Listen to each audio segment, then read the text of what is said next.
Hi hello അസ്സാം വലൈക്കും. ഇന്നത്തെ വീഡിയോ കുറച്ച് ഷോപ്പിങ്ങും കുറച്ച് വീട്ടിലത്തെ വിശേഷങ്ങളും പിന്നെ കുറച്ച് എൻ്റെ തോട്ടുകളൊക്കെയാണ്. നമ്മളിപ്പോൾ ഇന്ന് ഡ്രസ്സ് എടുക്കാൻ വന്നിട്ടുള്ളത് കത്തീഫിൻ്റെ ഉള്ളിലെ സിറ്റി മോളിൻ്റെ അടുത്തുള്ള മാക്സിൽക്കാണ്. ഞാൻ അധികം ഡ്രസ്സ് എടുക്കുന്നത് ദമാമെന്നാണ്. ദമാമിലേക്ക് പോകാൻ ടൈമില്ല എന്നുണ്ടെങ്കിൽ മാത്രമേ നമ്മൾ കത്തീഫിൻ്റെ ഉള്ളിൽ നിന്ന് ഡ്രസ്സ് എടുക്കാറുള്ളൂ. അതിന് കാരണം എനിക്ക് ഒറ്റയ്ക്ക് പോയിട്ട് ഡ്രസ്സ് എടുക്കുന്നത് ഇഷ്ടമല്ല. ഫാമിലി ആയിട്ട് പോയിട്ട് നമ്മളങ്ങനെ എടുത്തിട്ട് വരികയാണ് ചെയ്യാറുള്ളത്. പിന്നെ പറയുകയാണെങ്കിൽ എനിക്ക് ഡ്രസ്സ് സെലക്ട് ചെയ്യാൻ അറിയില്ല എന്ന് വേണമെങ്കിൽ പറയാം. കാരണം ഞാൻ എപ്പോൾ ഡ്രസ്സ് എടുത്തിട്ടുണ്ടെങ്കിലും അതിൽ എന്തെങ്കിലും ഒരു ഡാമേജ് ഉണ്ടായിരിക്കും. ഒന്നല്ലെങ്കിൽ ബട്ടൺ പോയിട്ടുണ്ടാവും, അല്ലെങ്കിൽ എവിടെയെങ്കിലുമൊക്കെ ഒന്ന് നൂലെടുത്തിട്ടുണ്ടാവും. എൻ്റെയും മോൻ്റെയും ഡ്രസ്സ് സെലക്ട് ചെയ്ത് തരുന്നത് ഹസ്ബൻഡ് തന്നെയാണ്. എന്നെ എവിടെയെങ്കിലും ഡ്രസ്സ് എടുക്കാൻ ആക്കി തരികയാണെങ്കിൽ ആൾക്ക് ബിസിയാണെന്നുണ്ടെങ്കിൽ എന്നോട് പറയും, ഈ നോക്കി വെച്ചാൽ മതി, ഞാൻ വന്നിട്ട് എടുക്കുക, ഇല്ലെങ്കിൽ ഞാൻ വീണ്ടും വരേണ്ടി വരുമെന്ന്. ഇന്നിപ്പോൾ ഞാനും മോനും മാത്രമേ ഉള്ളൂ. ഓനക്ക് കുറച്ച് ഡ്രസ്സ് എടുക്കണം, പിന്നെ എനിക്കൊരു ചെരുപ്പും നോക്കാനുണ്ടായിരുന്നു. ഇപ്പോഴാണെങ്കിൽ ഇവിടെ നല്ല ഓഫറും ഉണ്ട്. ഞാൻ മോനിക്ക് എപ്പോൾ ഡ്രസ്സ് എടുക്കുമ്പോഴും ഒന്നിച്ചിട്ട് ഡ്രസ്സ് എടുക്കുക ചെയ്യുക. ഇതിപ്പോൾ 2 ദിവസത്തെ വീഡിയോ ആണ്. ആദ്യത്തെ ദിവസം വന്നിട്ട് എടുക്കാൻ വിട്ടുപോയ കാര്യങ്ങൾ എടുക്കാൻ വേണ്ടിയിട്ടാണ് ഇപ്പോൾ വന്നിട്ടുള്ളത്. അങ്ങനെ ബില്ലിങ്ങും കാര്യങ്ങളൊക്കെ കഴിഞ്ഞിട്ട് ഞങ്ങൾ അവിടുന്ന് പുറത്തിറങ്ങി. ഞാൻ ആദ്യം വീട്ടിലേക്ക് പോകാമെന്നാണ് വിചാരിച്ചിരുന്നത്. പിന്നെ ഹസ്ബൻഡ് പറഞ്ഞു വരാൻ ടൈം എടുക്കും, സിറ്റി മോളിൻ്റെ ഉള്ളിലേക്ക് പോയിക്കോളാൻ. ഞാൻ ആദ്യമൊക്കെ ഇവിടേക്ക് ഒരുപാട് തവണ വന്നിരുന്നു. കാരണം കത്തീഫിൻ്റെ ഉള്ളിൽ വേറെ നമുക്കങ്ങനെ പുറത്തൊന്നും പോകാനില്ല. ഞാനും മോനും അധികം ഫ്രീ ആവുന്നത് ഈവനിങ്ങിലാണ്. അപ്പോൾ ഈവനിങ്ങിൽ നമുക്ക് ഈ ഒരു ഓപ്ഷൻ മാത്രമേ ഉള്ളൂ. അപ്പോൾ പിന്നെ ഇവിടേക്ക് തന്നെയാണ് അധികവും വന്നിട്ടുണ്ടായിരുന്നത്. ഇപ്പം ഞാൻ അങ്ങനെ പുറത്തേക്ക് ഇറങ്ങാറില്ല കേട്ടോ. ഇപ്പോൾ എന്തോ വീട്ടിലിരിക്കാനാണ് കൂടുതൽ താല്പര്യം. നമ്മൾ ഫിസിക്കലി മാത്രമല്ല മെൻ്റലി ടയേർഡ് ആവുമെന്ന് പറയുന്നില്ലേ, അതേപോലെ മെൻ്റലി ടയേർഡ് ആവുന്ന സമയത്ത് ഞാൻ കുറച്ച് റെസ്റ്റ് എടുക്കാറുണ്ട്. അതായത് പുറത്തേക്കൊന്നും പോകില്ല, ഇഷ്ടപ്പെട്ട കാര്യങ്ങൾ ചെയ്യും. എനിക്ക് വായിക്കാനും എഴുതാനൊക്കെ ഒരുപാട് ഇഷ്ടമാണ്. അപ്പോൾ അതുകൊണ്ട് അങ്ങനത്തെ കാര്യങ്ങളൊക്കെ ചെയ്തിട്ട് അങ്ങനെ ഞാൻ വീട്ടിൻ്റെ ഉള്ളിൽ തന്നെയാവും അധികം ഉണ്ടാവുക. എന്നിട്ട് ഞാനൊക്കെ ഓക്കെ ആയതിന് ശേഷം മാത്രമേ പിന്നെ ബാക്കിയുള്ള കാര്യങ്ങൾക്ക് അങ്ങനെ ഇൻവോൾവ് ആവുള്ളൂ. ഈ മൈൻഡ് ഓക്കെ അല്ല എന്നുണ്ടെങ്കിൽ വരുന്നതാണ് എനിക്ക് മടി. അപ്പോൾ ഞാൻ അതിൻ്റെ വഴിക്ക് അങ്ങനെ വിട്ടുകൊടുക്കും. ഓവറായിട്ട് സ്ട്രെസ്സൊന്നും എടുക്കില്ല. കാരണം നമ്മൾ അപ്പോൾ ഓവറായിട്ട് സ്ട്രെസ്സ് എടുത്ത് കഴിഞ്ഞിട്ടുണ്ടെങ്കിൽ ചിലപ്പോൾ നമുക്ക് ആ ഒരു ടൈമിൽ നമുക്ക് ആ ഒരു കാര്യം ചെയ്ത് തീർക്കാൻ കഴിഞ്ഞു എന്ന് വരും. പിന്നെ നമ്മൾ വീണ്ടും ആ ഒരു കാര്യത്തിലേക്ക് ചിലപ്പോൾ തിരിഞ്ഞ് നോക്കുകയോ ചെയ്യൂല. അപ്പോൾ ഞാൻ അങ്ങനെ ഒന്ന് മൈൻഡ് അങ്ങനെ ഓക്കെ അല്ല എന്നുണ്ടെങ്കിൽ ഞാൻ ആദ്യം എൻ്റെ മൈൻഡ് ഓക്കെ ആക്കിയതിന് ശേഷം മാത്രമേ, അങ്ങനെ ഒരു സ്ട്രെസ്സ് എടുത്തിട്ട് അതപ്പം തന്നെ ചെയ്ത് തീർക്കും എന്നൊന്നുമില്ല. മൈൻഡ് റിലാക്സ് ആയതിന് ശേഷം മാത്രമേ ഞാൻ ബാക്കിയുള്ള കാര്യങ്ങൾക്ക് ഇൻവോൾവ് ആവുള്ളൂ. അതിനർത്ഥം ഞാനൊരു മടിച്ചിയാണെന്നോ അല്ലെങ്കിൽ മടി പിടിച്ചിരിക്കണമെന്നോ ഒന്നുമല്ല കേട്ടോ പറയുന്നത്. റെസ്റ്റ് എല്ലാവർക്കും ആവശ്യമാണ്. അത് ചിലപ്പോൾ ഫിസിക്കലി ആയിരിക്കും, ചിലപ്പോൾ മെൻ്റലി ആയിരിക്കും. ആ ഒരു സമയത്ത് നമ്മൾ ഓവർ സ്ട്രെസ് എടുക്കാതെ അതിൻ്റെ വഴിക്ക് അങ്ങോട്ട് വിടുക. അപ്പോൾ അതന്നെ നോർമലായിട്ട് വന്നോളും. ഇഷ്ടമുള്ള കാര്യങ്ങൾ ചെയ്യുക, ഇഷ്ടമുള്ള ഭക്ഷണം കഴിക്കുക, ഉണ്ടാക്കി കഴിക്കുകയാണെങ്കിൽ അങ്ങനെ ചെയ്യുക, എല്ലാം പുറത്തുനിന്ന് മേടിച്ച് കഴിക്കുകയാണെങ്കിൽ അങ്ങനെ ചെയ്യുക. അങ്ങനെ നമുക്കിഷ്ടമുള്ളത് എന്തോ അത് ആ സമയത്ത് ചെയ്ത് കഴിഞ്ഞിട്ടുണ്ടെങ്കിൽ നമ്മളൊന്ന് ഫ്രീ ആവും. അങ്ങനെയൊക്കെ അങ്ങനെ നമ്മുടെ ഷോപ്പിങ്ങും കാര്യങ്ങളൊക്കെ കഴിഞ്ഞ് വീട്ടിലേക്ക് എത്തി. ഇന്ന് രാത്രികൾക്ക് പുട്ടും ചിക്കൻ കറിയാണ്. സത്യത്തിൽ ഞാൻ ഇന്ന് ചിക്കൻ ഉണ്ടാക്കാമെന്ന് വിചാരിച്ചതാണ്. കുറേ ദിവസമായിരുന്നു ചിക്കൻ മേടിച്ചിട്ട്. അപ്പോൾ അതിലൊരു പീസ് ഞാൻ മാറ്റി വെച്ചിട്ടുണ്ടായിരുന്നു ചിക്കൻ ഉണ്ടാക്കാൻ വേണ്ടിയിട്ട്. പിന്നെ അതിൻ്റെ സോസിൻ്റെ സാധനങ്ങളില്ലാത്തതുകൊണ്ട് പിന്നെ നമ്മൾ പ്ലാൻ ബി ആക്കി. എന്തായാലും നൈറ്റിലേക്ക് എന്തെങ്കിലും ഫുഡ് ഉണ്ടാക്കണമല്ലോ, അപ്പോൾ പിന്നെ അതെടുത്തിട്ട് ചിക്കൻ കറി ഉണ്ടാക്കാമെന്ന് വിചാരിച്ച്. പക്ഷേ എനിക്കിതിലൊരു അബദ്ധം പറ്റിയിട്ടുണ്ട്.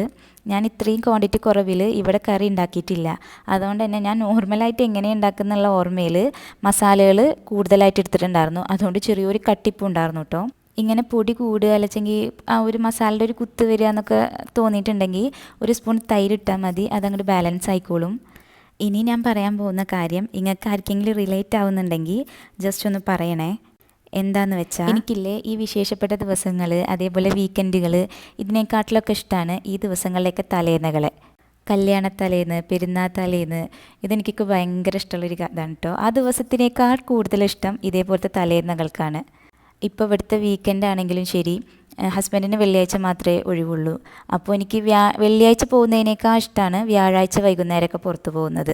കാരണം ഭയങ്കര റിലാക്സ് ആയിട്ട് നമുക്ക് പോയിട്ട് വരാം. നമുക്ക് കുറച്ച് നേരം ഷോപ്പിംഗ് ചെയ്യണമെന്നുണ്ടെങ്കിലോ അല്ലെങ്കിൽ പുറത്ത് കുറച്ച് നേരം വെറുതെ പോയിരിക്കണം എന്നുണ്ടെങ്കിലോ നമുക്ക് ടെൻഷനില്ല. മോർണിംഗിലേക്ക് എന്താ ഉണ്ടാക്കേണ്ടത് എന്നുള്ള ടെൻഷനില്ല. അതേപോലെ ഒന്ന് നേരം വഴുകി കഴിഞ്ഞിട്ടുണ്ടെങ്കിൽ അയ്യോ നേരം വഴുകിയല്ലോ, ഇനി രാവിലത്തെ കാര്യം എന്തായിരിക്കും അതിൻ്റെ ടെൻഷനില്ല. രാവിലെ ഇനി ഒന്നും ഉണ്ടാക്കാൻ പ്ലാൻ ഇട്ടിട്ടില്ല എന്നുണ്ടെങ്കിൽ അതിനും ടെൻഷനില്ല. അങ്ങനെ ഭയങ്കര റിലാക്സ് ആയിട്ടിരിക്കുക.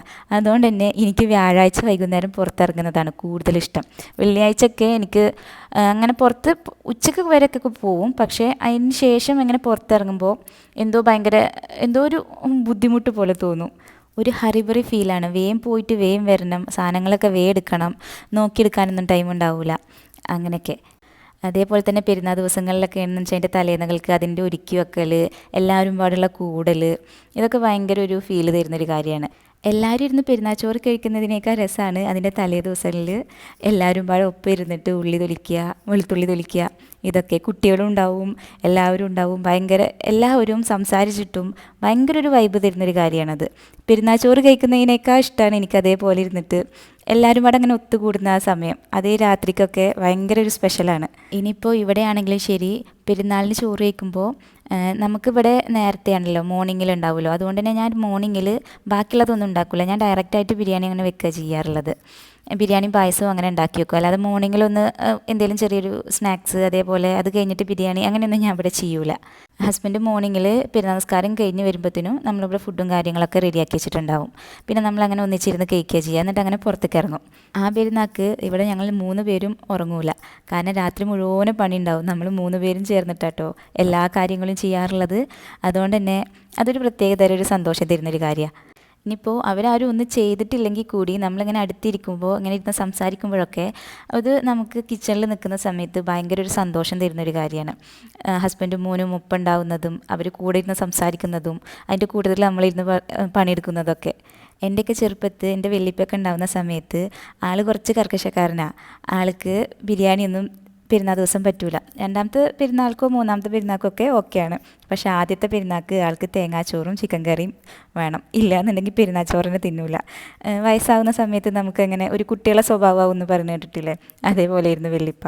ഓരോ ഗ്രാൻഡ് പാരൻസിനും പ്രിയപ്പെട്ട ഒരു പേരക്കുട്ടി ഉണ്ടാവുമല്ലോ, അതേപോലെ എൻ്റെ ഗ്രാൻഡ് പാരൻസിൻ്റെ പ്രിയപ്പെട്ട പേരക്കുട്ടിയായിരുന്നു ഞാൻ. അതിനൊന്നാമത്തെ കാരണം ഞാൻ കുടുംബത്തിലെ ചെറുതാണ്. അതേപോലെ വല്യപ്പയാണ് ബാക്കിയുള്ള എൻ്റെ എല്ലാ കാര്യങ്ങളും നോക്കി നടത്തിയിട്ടുള്ളത്. അതായത് എൻ്റെ ഉമ്മ എന്നെ പ്രസവിച്ചതിന് ശേഷം എല്ലാ കാര്യങ്ങളും നോക്കി നടത്തിയിട്ടുള്ളതൊക്കെ വല്യപ്പയാണ്. അതിന് കാരണം വല്യപ്പാക്ക് പെൺകുട്ടികളുണ്ടായിരുന്നില്ല. വല്യപ്പാൻ്റെ പെൺകുട്ടികളൊക്കെ പ്രസവിച്ച സമയത്ത് തന്നെ അങ്ങനെ മരിച്ചു പോയിരുന്നു അത്രേ. അപ്പോൾ അതേപോലെ അവസാനം മരിച്ച പെൺകുട്ടിയുടെ ഒരു മുഖച്ഛായയാണ് എനിക്കെന്ന് പറയാറുണ്ട്. അതുകൊണ്ട് തന്നെ വല്യപ്പ ഞാൻ എന്ത് കാര്യം പറഞ്ഞിട്ടുണ്ടെങ്കിലും അതൊരു രാവിലെ പറഞ്ഞിട്ടുണ്ടെങ്കിൽ അതൊരു ഉച്ച അല്ലെങ്കിൽ വൈകുന്നേരം ആകുമ്പോഴത്തേനും ആളെനിക്കത് കൊടുന്നുതരും. ഞാൻ എൻ്റെ നാട്ടിൽ അറിയപ്പെടുന്നത് എൻ്റെ വല്യപ്പാൻ്റെ പേരക്കുട്ടി എന്നുള്ള ലെവലിലാണ്. ആൾ റിട്ടയർഡ് റെയിൽവേ ആണ്. അതുകൊണ്ട് ആളെല്ലാവർക്കും അറിയാം, കൂട്ടത്തിൽ എന്നെ. അങ്ങനെ അതൊക്കെ പറഞ്ഞു വന്നപ്പോഴേക്കും എൻ്റെ ചിക്കൻ കറി ഇവിടെ റെഡി ആയിട്ടുണ്ട്. തേങ്ങ വറുത്തരച്ചിട്ടുള്ളൊരു സിമ്പിൾ ചിക്കൻ കറിയാണ്. ഇതിലേക്ക് നല്ല കോമ്പിനേഷൻ വരുന്നത് നമ്മുടെ നൈസ് പത്തിരിയാണ്. പക്ഷേ നൈസ് പത്തിരി ഉണ്ടാക്കാനുള്ള ടൈം ഇല്ലാത്തതുകൊണ്ട് ഞാൻ ഇവിടെ പുട്ടാണ് ഉണ്ടാക്കിയിട്ടുള്ളത്. പുട്ടാകുമ്പോൾ പിന്നെ നമ്മൾ 3 പേർക്കും ഇഷ്ടമാണ്. പത്തിരി ഉണ്ടാക്കി കഴിഞ്ഞാൽ മോൻ കഴിക്കൂല, ഓനിക്ക് പിന്നെ വേറെ എന്തെങ്കിലും ഉണ്ടാക്കണം. എനിക്കിത് കഴിഞ്ഞ് ഒരു സ്ഥലം വരെ പോകാനുണ്ടായിരുന്നു. അപ്പോൾ അതുകൊണ്ട് ഞാൻ വേഗം പുട്ട് ചുട്ട് അങ്ങനെ വെക്കുന്നതാണ്. അല്ലെങ്കിൽ ഞാനിങ്ങനെ ചുട്ട് വെക്കാറില്ല. നമ്മൾ കഴിക്കുന്ന ടൈമിൽ അങ്ങനെ ചൂടോടുകൂടെ ചുട്ട് കഴിക്കുകയാണ് പതിവ്. കാരണം പുട്ട് തണുത്ത് കഴിഞ്ഞിട്ടുണ്ടെങ്കിൽ കഴിക്കാൻ വയ്ക്കൂല. ഇന്ന് പുട്ടിന് പൊടി നനച്ചത് കുറച്ച് കൂടുതലായിരുന്നു. അപ്പോൾ പിന്നെ നാളെ മോർണിംഗിലേക്ക് ഇനി വേറെ ഒന്നും ചിന്തിക്കാനില്ല, പുട്ട് തന്നെയാണ്. അല്ലാന്നുണ്ടെങ്കിൽ പിന്നെ അത് നനച്ച് വെച്ച പൊടി കേടുവന്ന് പോവുള്ളൂ. പെട്ടെന്ന് അങ്ങനെ ബാക്കിയൊക്കെ ഉള്ളതുണ്ടെങ്കിൽ പെട്ടെന്ന് തന്നെ അത് ഉണ്ടാക്കിയിട്ട് ഒഴിവാക്കാൻ നോക്കും. അല്ലാതെ കൂടുതൽ ദിവസം ഫ്രിഡ്ജിൽ വെച്ചിട്ട് അങ്ങനെയൊന്നും ചെയ്യാറില്ല. അങ്ങനെ ഫുഡിൻ്റെ കാര്യമൊക്കെ റെഡിയാക്കി വെച്ചതിന് ശേഷം നമ്മളൊന്ന് പുറത്ത് പോയി. നമ്മൾ തൊട്ടടുത്തുള്ള ഒരു സൂപ്പർ മാർക്കറ്റിലേക്ക് തന്നെയാണ് പിറ്റേ ദിവസത്തേക്കുള്ള സാധനങ്ങൾ മേടിക്കാൻ വേണ്ടി പോയതാണേ. പിന്നെ എനിക്ക് റെസിപ്പിക്ക് വേണ്ട 2-3 സാധനങ്ങളും മേടിക്കാനുണ്ടായിരുന്നു.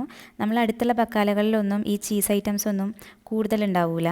അപ്പോൾ ഞാൻ അതുപോലത്തെ സാധനങ്ങൾ മേടിക്കാൻ ഞാൻ ഇതുപോലുള്ള മസായ ഫാം പോലുള്ള സൂപ്പർ മാർക്കറ്റുകൾക്ക് തന്നെയാണ് പോവാറുള്ളത്.